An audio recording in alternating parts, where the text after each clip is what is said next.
Welcome back to Trash Pound Off-Road, guys. Today I'm asking you guys your opinion.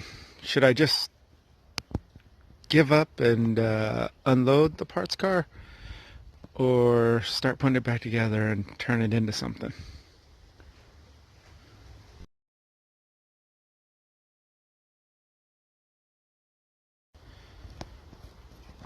So the wife and I were having a discussion the other day, and even though that rig's broken and doesn't run, and that rig is broken and doesn't run, she says I should find a set of Chevy axles and put them under this rig. I don't think I should do that. I think I should just cut my losses, do what I originally planned to do, and take out the gears out of this rig, put them on a shelf, put the 430 gears that I have back into it, or maybe not even go that far, but just unload it and be done. Those of you that don't know, this is an 89 Geo Tracker tin top. I picked it up to do the axles in that rig because I knew I needed a set of 513 ring and pinion gears, or 512s. So I bought this. It is a 5-speed rig, which means it would have those gears. And it turns out I didn't need the gears after all. All I needed was the axles. So we pulled the axles out of the rear end, we pulled the axles out of the front end, and we put them into this rig.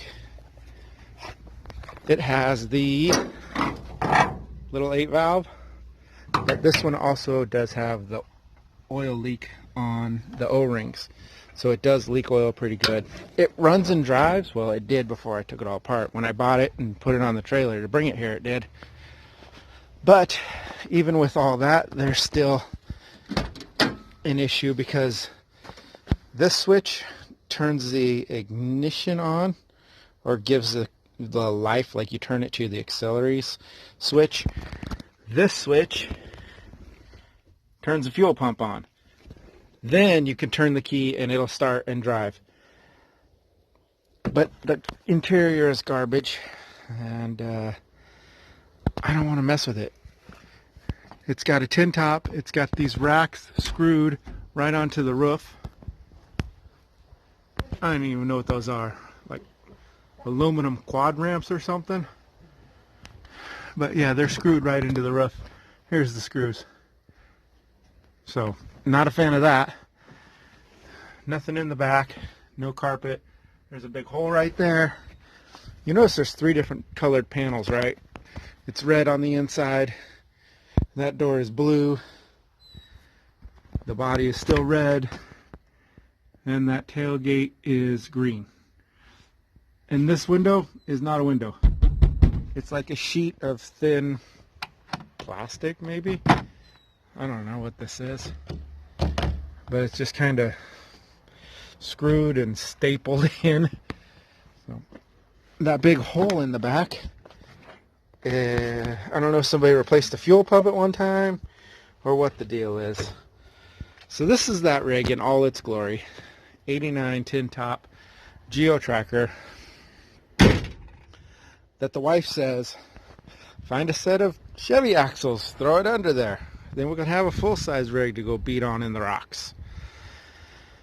I say, take the third members out, put them on a shelf, unload the rest of it, take it to the dump, get rid of it somehow. Doesn't have a title, so I'll have to figure something out. But that's my theory. What more than likely is going to end up happening is I'm going to end up taking it apart, taking the third members out, putting in the 430 third members I have, and then I have a set of rusty that have been sitting outside 4-door axles that I can jam in there and make it go, make it run and drive, and then maybe I'll sell it after it runs and drives again, get what I paid out of it. I don't know. Anyways, that's why I figured I'd make a quick video for you guys. Let me know what you think. Should I put this in a pile of projects along with that rig and that rig? Oh, and I bought the Toyota axles to put under the tin top that's out front. So there's another project. And you might be able to see the X90 over here. I'm getting ready to start putting a spacer lift on the X90 because this rig had a spacer lift on it and I took it off because it's like 5 minutes to take them off. That's quick and easy. So anyways, In your comments down below, guys, let me know what you think. Should I hold on to this thing, put some straight axles under it eventually? Maybe I'll just put it back together and save it to race tough trucks with next year. Definitely don't know 100% sure yet what we're going to do. But figured I'd ask you guys' opinion. You guys have been really good about putting comments and suggestions and stuff like that. And so figured why not keep the conversation going. Let me know what you guys think. Also, subscribe to the channel and follow along. Trash Panda Off-Road on the Instagram. We'll see you guys next time. Thanks a lot for watching.